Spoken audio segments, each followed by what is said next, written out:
Dukung dakwah ini terus mengudara. Kajian gratis ini berjalan atas izin Allah dan dukungan tulus dari Anda. Bersama kita sebarkan kebaikan seluas-luasnya. Yuk jadi bagian dari tim kebaikan kami dengan mendukung operasional dakwah. Jazakumullahu khairan kasiron. Adabi lil karahah. Larangan dalam bab adab itu jatuhnya hanya makruh, tidak sampai haram. Nah, di sini tidak ada larangan, di sini hanya perbuatan. Seandainya ada larangan saja, jatuhnya makruh. Apalagi cuma ada perbuatan, lebih lemah lagi, sehingga tidak sampai kepada haram. Para ulama mengatakan kalau nekat membawa masuk itu hukumnya adalah makruh. Kemudian hadis ini derajatnya kata Imam Tirmidzi adalah hasan sahih. Tetapi penilaian ini tidak disepakati oleh para ulama. Mari kita lihat di dalam kitab Bulughul Maram, karena hadis ini sudah dinukil oleh Al-Hafidz Ibnu Hajar dalam kitab Bulughul Maram, dan di sana disebutkan ketidaksahihan hadis ini. Nah, mari kita cek apa perkataan Imam Ibnu Hajar. Beliau mengatakan akhrajahul arba'ah, hadis ini diriwayatkan oleh Imam 4, berarti Abu Dawud, Tirmidzi, Nasa'i, Ibnu Majah, wa huwa ma'lul, dan hadis ini cacat. Nah, berarti hadis ini apa? Lemah. Maka penilaian di sini hasan sahih ini tidak disepakati oleh para ulama kita rahimahumullahu taala. Di antara yang tidak setuju dengan pendapat ini adalah perkataan Ibnu Hajar dalam kitab Bulughul Maram. Beliau mengatakan ma'lul. Maka ringkasnya derajat hadisnya apa? Mukhtalafun fi, diperselisahkan. Kata Tirmidzi sahih, tapi kata Ibnu Hajar ma'lul. Ma'lul itu cacat. Cacat itu termasuk hadis yang dhaif. Maka ini derajatnya tidak disepakati. Berikutnya bab bab tentang fi naqsi, ukiran al-khatam pada cincin 1747. Dari Anas bin Malik radhiyallahu anhu, dia mengatakan kana adalah naqsu ukiran khatamin nabiyyi, cincin Nabi sallallahu alaihi wasallam adalah Muhammad satrun, satu garis, tulisannya Muhammad. Wa rasulu, dan rasul satrun, satu garis bawahnya. Wallahi, dan tulisan Allah satrun, satu baris bawahnya lagi ya. Muhammad Rasulullah. Adapun sebagian orang mengatakan ini tulisannya adalah Muhammadnya di bawah, Muhammad di bawah, Rasul atasnya, Allah atasnya, supaya nama Allah lebih dimuliakan daripada nama Muhammad. Ini tidak ada dalilnya yang sahih. Jadi yang benar gimana? Yang benar seperti kebiasaan orang Arab. Kalau nulis itu pasti dari atas, Pak. Muhammad Rasulullah.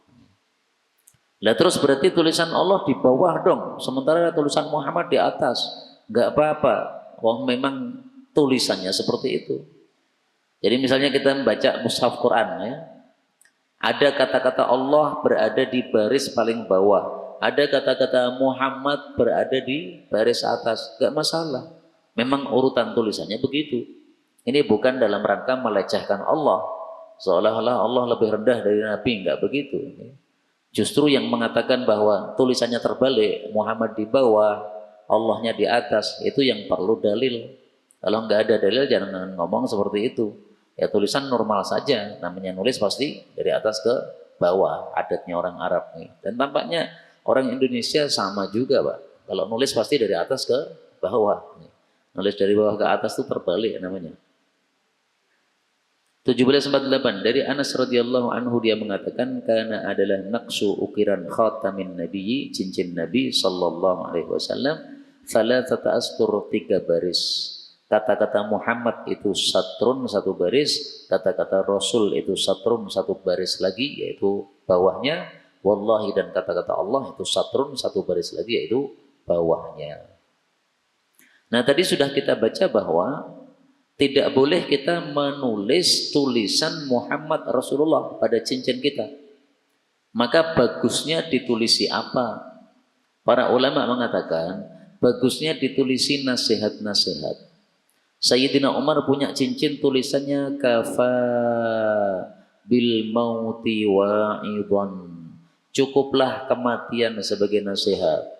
Nah, maka Sayyidina Umar kalau pengen menerima nasihat, maka beliau tinggal melihat tulisan di cincinnya. Cukuplah kematian sebagai nasihat. Nah, ini bisa untuk nasihat setiap saat, Pak. Butuh nasihat, tinggal buka saja. Kafa bil mauti wa'idhan. Ada lagi sebagian ulama menulis tulisan tawakkaltu 'ala Allah. Saya tawakal kepada Allah. Nah, sehingga kalau takut kepada selain Allah tinggal baca tulisannya tawakkaltu 'ala Allah. Ada lagi sebagian menulis saufa yamdi, akan berlalu.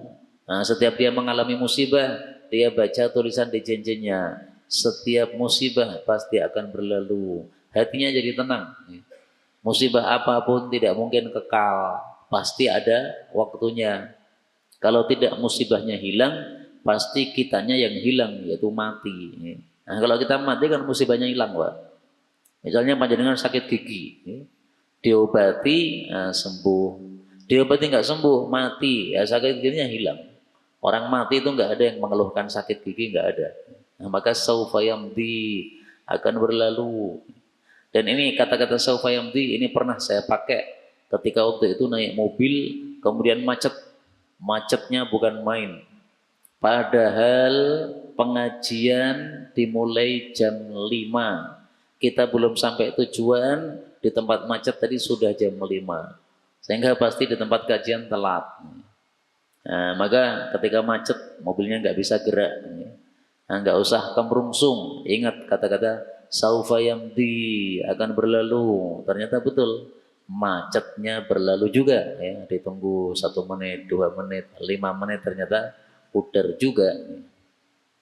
Nah, maka ini tulisan-tulisan pada cincin bebas, tapi bagusnya kalau dipakai untuk nasihat sehingga bisa bermanfaat bagi orang yang memakai cincin tersebut. Berikutnya bab maja'a fi surah, bab tentang surah. Surah itu adalah gambar. Patung juga termasuk surah, ya. Bolehkah kita membuat patung atau menggambar suatu gambar? 1749 dari Jabir radhiyallahu anhu, dia mengatakan naha telah melarang Rasulullah sallallahu alaihi wasallam anis surah, dari gambar, fi al-baiti, di dalam rumah. Wanaha, dan Nabi melarang an dari ayyusna, bahwasanya dibuat zalika, itu yaitu gambar. Berarti larangannya 2. Larangan yang pertama, jangan menaruh gambar di dalam rumah. Gambar ini apa? Ada 2 macam. Yang pertama yang 3 dimensi. Istilahnya lahu dhillun, yang memiliki bayangan. Nah, itu disebut 3 dimensi kalau istilah kita, ya, ada bentuknya. Nah, itu termasuk surah. Yang kedua adalah kita menggambar di kertas, bukan 3 dimensi, ya. Tetapi ada coret-coretan atau tulisan hitam di atas putihnya dan berbentuk suatu benda. Nah, itu juga termasuk surah. Nah, itu jangan ditaruh di dalam rumah. Sehingga kalau punya patung, jangan berada di dalam rumah, taruh di luar rumah. Kenapa? Karena kalau di dalam rumah, itu nanti malaikat tidak masuk ke dalam rumah kita. La tadkhulul malaikatu baitan fihi suratun. Malaikat la tadkhul, tidak masuk ke dalam baitan, rumah, fihi suratun, yang di dalam rumah itu ada gambar atau patung. Ini hadis riwayat Bukhari. Nah, sehingga kalau di dalam rumah kita ada patung, itu malaikat-malaikat rahmat menyingkir semua, pergi semua. Yang tidak menyingkir 2. 1 malaikat malaikat pencatat amal. Ini tidak menyingkir, dia tetap masih mencatat amal. Yang kedua adalah malaikat maut. Nah, ini tidak menyingkir. Kalau sudah tiba waktunya akan dicabut juga nyawanya, meskipun di rumah itu ada surah. Kemudian surah yang dilarang ini menurut mayoritas ulama sepakat bahwasanya yang dilarang ini makhluk yang bernyawa. Misalnya manusia, misalnya jin, misalnya malaikat, misalnya binatang, ya semuanya bernyawa. Tapi kalau tidak bernyawa, maka silahkan gambar gunung, gambar pohon, silahkan. Ya, dan itu sepakat mayoritas ulama, yang menyelisih cuma satu ulama namanya Imam Mujahid. Imam Mujahid ini muridnya Ibnu Abbas. Tapi di sini dia dianggap salah pendapatnya karena pendapatnya menyelisih seluruh ulama-ulama yang lain, sehingga pendapatnya disebut sebagai pendapat yang syadz, yang nyeleneh. Kemudian larangan yang kedua adalah beliau melarang untuk dibuat gambar itu. Jadi naruhnya di dalam rumah tidak boleh, membuatnya juga nggak boleh. Kalau membuat berarti ya para tukang-tukang itu, tukang yang membuat patung, tukang yang membuat gambar. Ya. Kadang-kadang kan tembok kan digambari. Digambari apa? Pemandangan. Nah, silahkan kalau pemandangannya bukan makhluk bernyawa. Tapi kalau pemandangannya makhluk bernyawa, burung-burung terbang, nggak boleh. Ikan-ikan di akuarium, nggak boleh. Ikan itu kan bernyawa, Pak. Nah, maka kalau mau dibuat gambar-gambar apa akuarium, ya nggak usah ada ikannya. Akuarium kosong aja. Pemandangan gunung misalnya, ya gunung saja, nggak usah ditambahi burung-burung yang terbang di sekitarnya. Karena itu semuanya dilarang oleh Rasul Sallallahu Alaihi Wasallam. Muncul pertanyaan, bagaimana kalau foto keluarga besar kan, kemudian dipajang, ditempel di dinding rumah. Di sini terjadi perselisihan pendapat para ulama. Saya lebih suka hati-hati, sehingga lebih bagus nggak usah majang foto besar-besar di tembok rumah. Kata Syekh Ali As-Sabuni, ya, penulis kitab Safwatut Tafasir, di dalam kitabnya Rawa'iul Bayan, beliau mengatakan nempel foto keluarga di tembok rumah menyebabkan malaikat tidak masuk ke rumah kita. Ini sudah terlanjur nih gimana? Nah, dibalik saja, Pak. Fotonya begini kan, nah, dibalik, ngadep tembok. Nih. Sehingga yang terlihat itu adalah hanya papan putih. Adapun gambarnya itu sudah tidak terlihat lagi. Seperti itu insya Allah nggak masalah ya. Karena para ulama berfatwa ketika dalam majalah-majalah atau dalam koran-koran itu ada gambar-gambar makhluk bernyawa. Kalau korannya kita tumpuk saja nggak masalah. Tapi kalau dipajang, nah itulah yang dibicarakan oleh para ulama kita rahimahumullahu taala, karena dikhawatirkan akan menjadi kesesatan pada kemudian hari, sebagaimana di masa Nabi Nuh alaihi salatu wassalam, orang-orang mereka membuat patung tujuannya supaya semangat ibadah.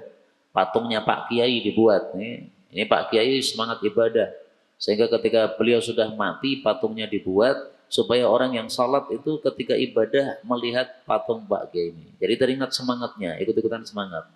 Tapi lama-lama kesesatan merajalela, akhirnya orang-orang malah menyembah patung tadi. Nah, foto-foto yang besar-besar yang ditempel di tembok, itu juga dikhawatirkan begitu. Sekarang kita masih ngaji-ngaji, tapi kan kita tidak tahu bagaimana nasib cucu kita nanti, cicit kita nanti, ke bawahnya semakin bagaimana kondisinya. Ya. Semakin zaman itu semakin lama semakin rusak. Maka dikhawatirkan seperti yang terjadi di masa Nabi Nuh alaihi salatu wassalam. Berikutnya 1750 dari Ubaidillah bin Abdullah bin Utbah, bahwasanya dia itu dakhala masuk ala kepada Abi Talhah Al-Ansari, seorang sahabat Nabi yang ahli perang. Ya'uduhu, dia menjenguknya. Nah, ini sunnah menjenguk orang sakit. Qala fawajadtu, saya mendapati indahu, di hadapan Abu Talhah, Sahal bin Hunayf. Ada sahabat Nabi yang lain namanya Sahal bin Hunayf. Jadi para sahabat itu saling menjenguk ya. Qala fada'a Abu Talhah, lalu Abu Talhah memanggil insanan, seorang manusia, yang zi'u, untuk menarik namaton, lemek, tahtahu, di bawah beliau.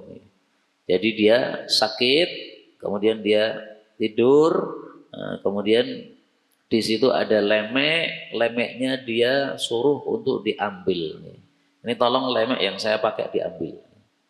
Faqala lahu Sahlun, maka Sahal berkata kepada dia, kepada Abu Talha, lima tangzi'u, kenapa kamu cabut, kenapa? Maka dijawab oleh Abu Talha, li'anna fihi tasawwir, karena padanya ada gambar-gambar, maksudnya gambar makhluk bernyawa. Waqad qala, padahal telah bersabda fihi tentangnya an-nabiyyu sallallahu alaihi wasallam, ma qad alimta, apa yang sudah kamu tahu. Qala Sahlun, Sahal mengatakan, awalam yakul, bukankah Nabi bersabda, illa ma kana raqman fi thawbin, kecuali apa yang merupakan raqman, gambar, fi thawbin, pada kain, maka itu dimaafkan. Jadi kalau menurut Sahal, kalau gambarnya cuma di kain, ya, atau misalnya baju, nah, itu kata beliau nggak apa-apa, karena Nabi yang mengatakan kecuali kalau itu gambar di baju, di kain, boleh kata Nabi. Qala, maka Abu Talhah menjawab, bala, ya, saya tahu Nabi mengatakan itu. Walakinnahu atyab li nafsi, tapi ini lebih menenangkan hati saya. Jadi saya lebih tenang kalau di dalam rumah ini tidak ada kain-kain yang isinya gambar-gambar makhluk bernyawa, sehingga disuruh untuk dikeluarkan saja.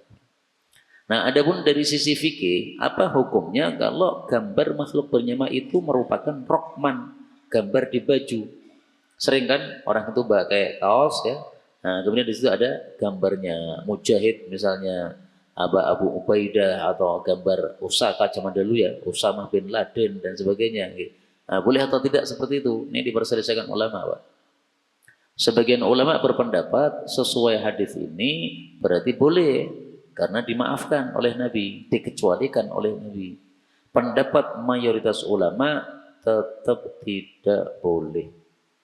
Jadi ditempel di tembok nggak boleh, ditaruh di ruangan nggak boleh, ditaruh di baju sama nggak boleh. Lah terus hadis ini dipahami bagaimana? Ini kan jelas Nabi mengatakan kecuali kalau hanya gambar di baju kan boleh. Ini dipahami oleh mayoritas para ulama, maksudnya rokman, gambar, yaitu makhluk yang tidak bernyawa. Gambar di baju, gambar gunung silahkan. Gambar di baju, gambar pohon silahkan. Makhluk bernyawa nggak boleh. Dan saya dalam hal ini mengikuti pendapat mayoritas ulama. Sehingga saya mengikuti pendapat yang mengatakan di baju pun tetap tidak boleh. Sehingga kalau mau buat gambar di baju, jangan yang bernyawa, kasih yang tidak bernyawa. Kenapa? Karena kita temukan hadis yang menguatkan bahwasanya ini tidak boleh kalau makhluk bernyawa. Pernah dilakukan oleh Aisyah, istri Nabi. Rasulullah pulang ke rumah, ternyata Aisyah itu sudah menutupi rumahnya dengan kiram. Kiram itu adalah tirai. Tirai kan kain. Fiha tamasil. Pada tirai itu ada gambar-gambar makhluk bernyawa. Begitu Nabi melihat, maka hatakahu, Nabi merobek atau mencabut tirai tadi. Ini kenapa tirai makhluk bernyawa? Kemudian akhirnya Aisyah mengatakan, kami jadikan tirai itu menjadi satu bantal atau dua bantal. Alias apa? Dipotong. Nah, kalau ada gambar dipotong, itu sudah enggak bentuk gambar lagi, Pak. Asalnya tirai, berarti masih satu helai kain. Gambarnya lengkap. Begitu dibuat jadi bantal, apalagi bantalnya dua, nah berarti kan dipotong-potong. Maka maksudnya Aisyah adalah gambar makhluk bernyawa tadi, kemudian saya potong-potong menjadi dua bantal. Nah, berarti ringkasnya, kalau itu masih dalam bentuk makhluk bernyawa, meskipun hanya di atas kain, tetap tidak diperbolehkan. Kapan diperbolehkan? Kalau sudah dipotong-potong. Sehingga bentuk makhluk bernyawanya sudah hilang. Minimal yang dipotong kepalanya, Pak. Sehingga kalau ada gambar makhluk bernyawa tanpa kepala, halal. Karena apa? Karena kita temukan hadis yang menunjukkan hal itu. Beliau mengatakan, fala surata, As-suratul ra'su, yang disebut gambar itu kepala.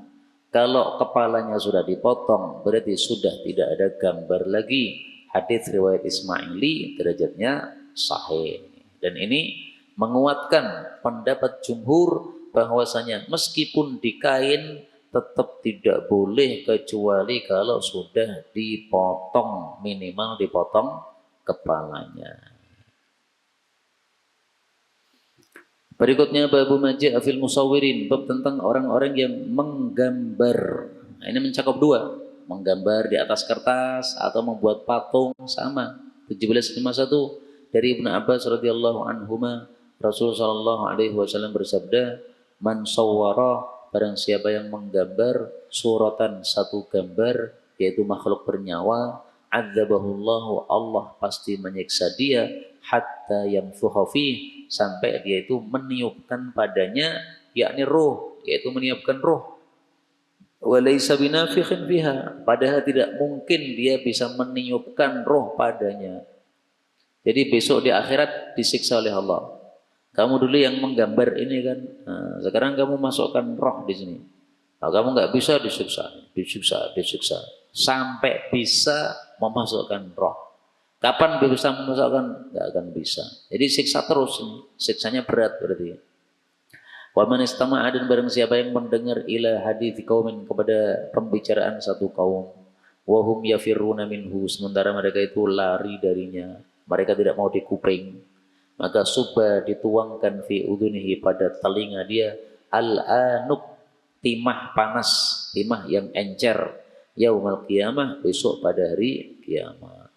Di sini Rasulullah melarang dua hal. Yang pertama, membuat patung karena akan disuruh memberikan nyawa padanya, termasuk juga menggambar di kertas sama ya. Yang kedua adalah tidak boleh nguping pembicaraan orang tanpa keridhaan orang-orang yang dikuping tadi. Nah, di sini muncul perselisihan pendapat para ulama.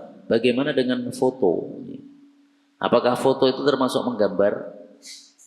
Karena foto itu kita bawa HP, ya. Kemudian ada makhluk bernyawa, misalnya anak kita atau istri kita. Kemudian kita klik, tik. Nah, maka akan muncul gambar di layar HP kita. Apa ini termasuk ataukah tidak? Sebagian ulama berpendapat termasuk. Kalau termasuk berarti gimana? Sama, haram, disiksa besok di akhirat.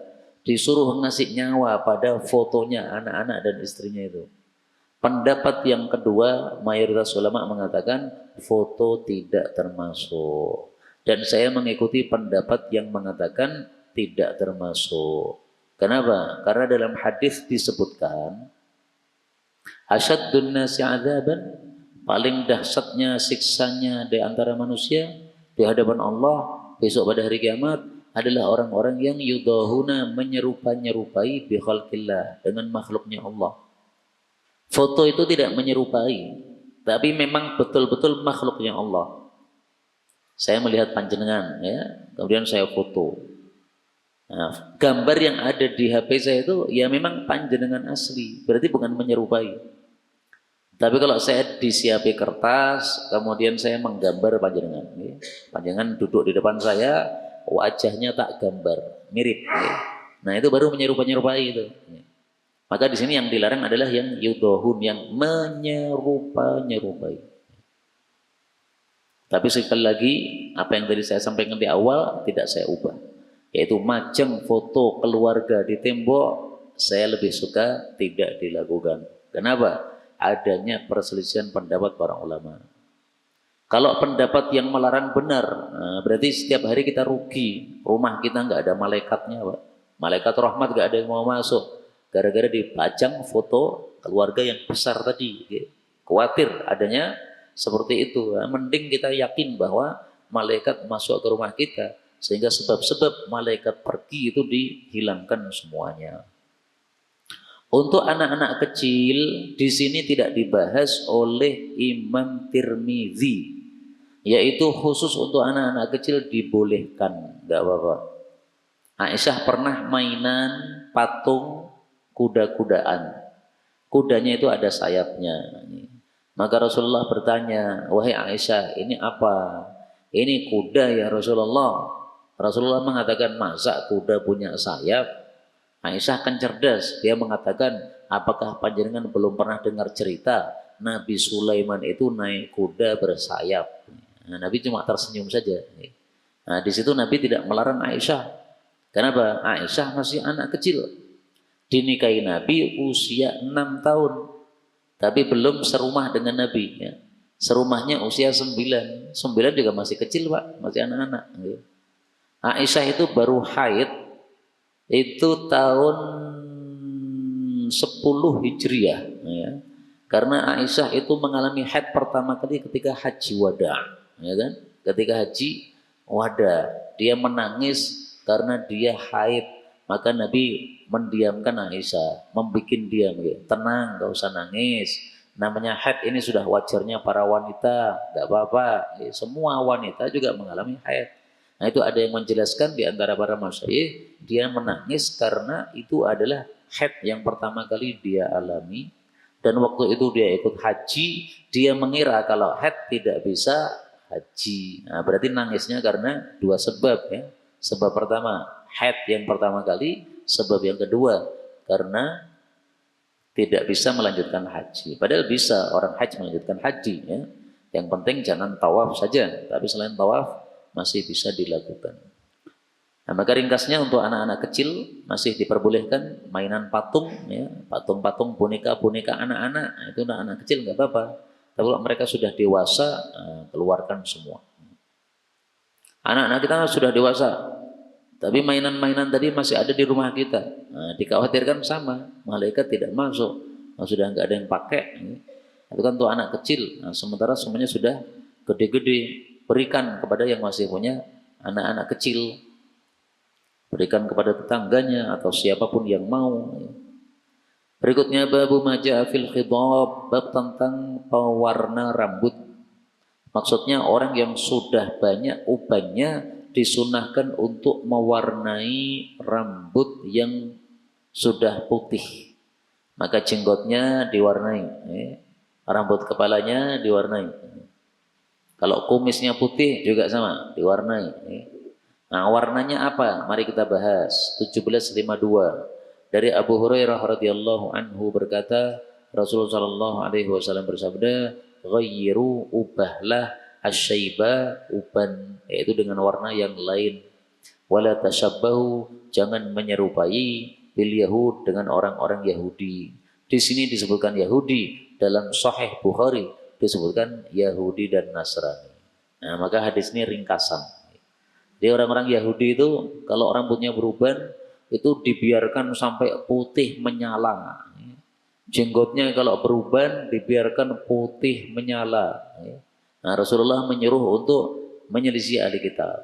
Sekarang jenggot yang sudah putih-putih itu silahkan dikasih warna supaya tidak sama dengan ahli kitab. Tapi hukumnya ini sunnah, tidak wajib. Hukumnya apa? Sunnah, tidak wajib. Nabi sendiri tidak memakai pewarna. Kenapa Nabi tidak pakai pewarna? Karena memang ubannya masih sangat sedikit. Dari rambut beliau yang sangat banyak, ubannya cuma 14 helai rambut. Tapi yang sudah ubannya sudah menyeluruh, nah itu disunahkan untuk mengubahnya dengan warna yang lain. Tetapi ada larangan untuk menggunakan warna hitam. Wajannibuhus sawada. Pergilah membawa Abu Kuhafah, bapaknya Abu Bakar, yang rambutnya sudah putih total.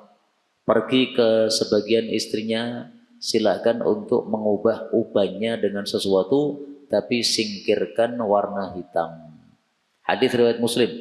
Nah, berarti boleh mengubah atau sunnah mengubah warna uban, tetapi jangan pakai warna hitam.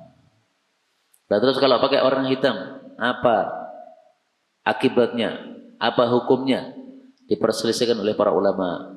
Ada yang mengatakan dosa haram, ada yang mengatakan makruh, berarti tidak sampai haram. Saya mengikuti pendapat yang makruh, Pak. Tidak sampai haram. Tapi kalau panjenengan pengen hati-hati mengikuti pendapat yang haram sehingga tidak pakai warna hitam, ya lebih bagus. Nah, kenapa saya mengikuti pendapat yang makruh? Karena kata-kata ini, hindarkan warna hitam dari uban dia, ini diperselisihkan derajatnya oleh para ulama. Sebagian ulama mengatakan ini tambahan tidak sahih. Yang sahih adalah falyughayyirhu bi syai' titik. Tidak ada tambahan wajan ibuhu sawat. Jadi dianggap sebagai ziyadatun dha'ifatun, tambahan yang tidak sahih dalam hadis.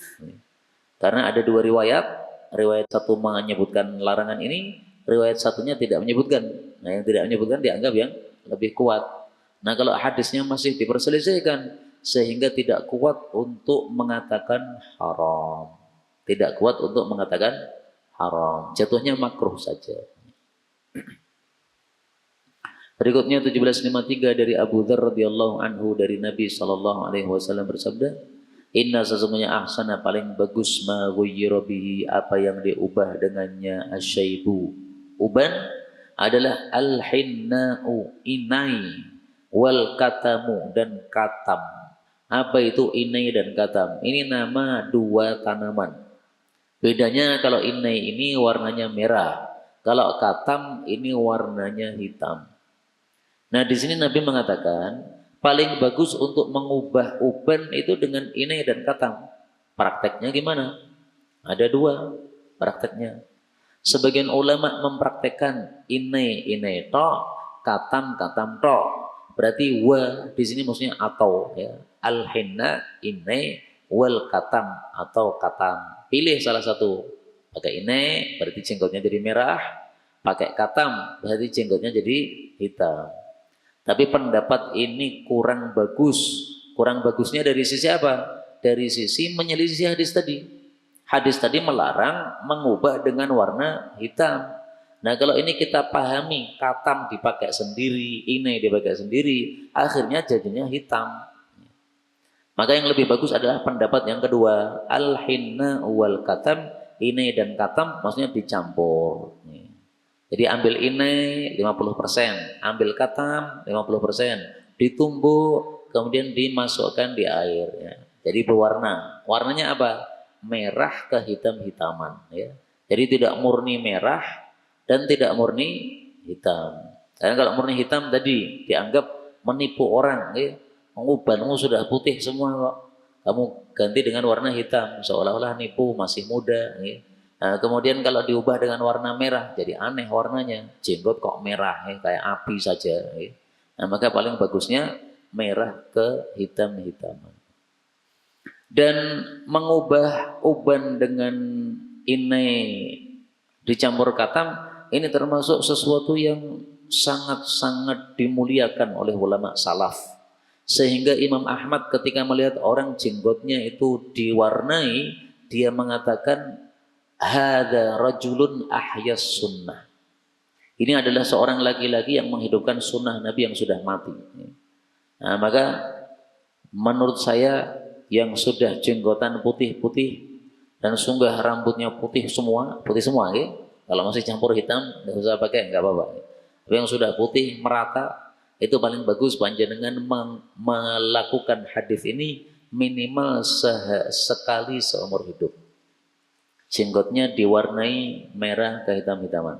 Minimal sekali untuk menghidupkan sunnah Nabi Sallallahu Alaihi Wasallam. Maka kalau kita baca biografi para ulama sering disebutkan karena yakhdob. Ini ulama ini pakai khidop, pakai pewarna untuk jenggotnya yang sudah putih, pakai pewarna untuk rambutnya yang sudah putih total. Nah, itu menunjukkan bahwa ini amalan yang sangat-sangat dimuliakan oleh ulama salaf kita karena menghidupkan sunnah Nabi Sallallahu Alaihi Wasallam. Kemudian di sini di akhir hadis disebutkan nama perawi Abul Aswad, namanya adalah Dolim bin Amr bin Sufyan.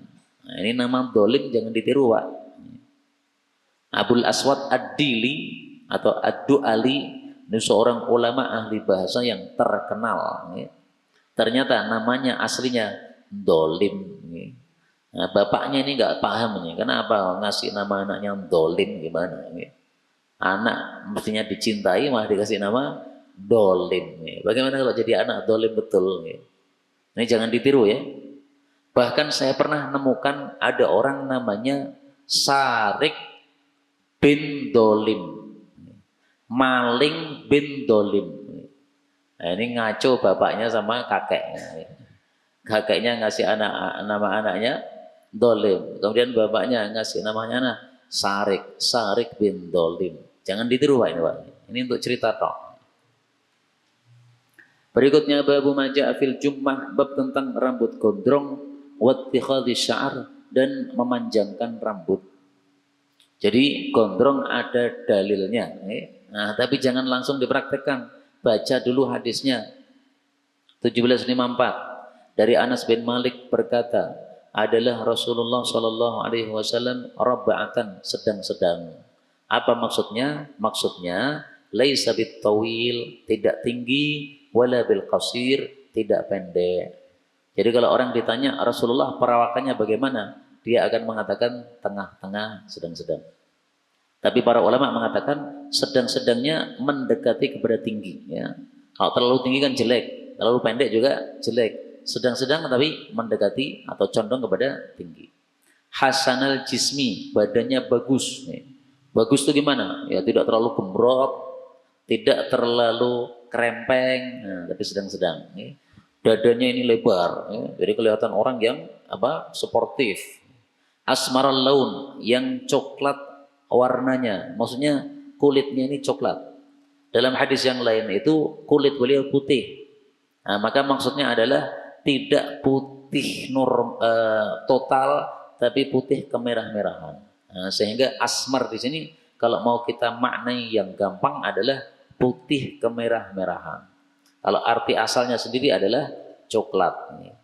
Wakana, dan adalah sya'ruhu, rambut beliau, laisa bija'din, tidak trebu, wala sabtin, juga tidak lurus. Nah, berarti tengah-tengahnya. Lurus, kurang cakep. Krebo, keriting juga kurang cakep. Nah, itu tengah-tengahnya. Jadi ngombak, bagus. Idza masya, apabila beliau itu berjalan, yatakaffa, beliau itu tegap jalannya. Yatakaffa itu arti asalnya adalah doyong ke depan. Karena cepatnya. Ya. Jadi orang yang jalannya cepat, badannya kan seperti doyong ke depan. Gini. Seolah-olah orang turun dari tempat yang tinggi, Pak. Ini bukit ini ya. Kalau kita turun, ini kan pasti kedorong. Sehingga seolah-olah badannya maju-maju.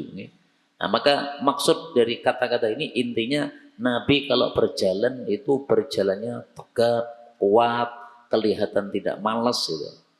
Jadi bukan orang yang jalannya sombong, tapi juga bukan orang yang jalannya malas. Nah, maka mari kita ikuti Nabi SAW dalam bab-bab seperti ini. Ya. Jangan kelentrak-kelentruk seperti orang yang kelaparan padahal tidak. Jangan kelihatan malas atau sakit padahal tidak.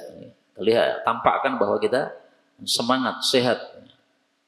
Berikutnya 1755 dari Aisyah radhiyallahu anha berkata, kuntu adalah aku aghtasilu ana, saya mandi bersama Rasulullah sallallahu alaihi wasallam min ina'in wahid, dari satu wadah.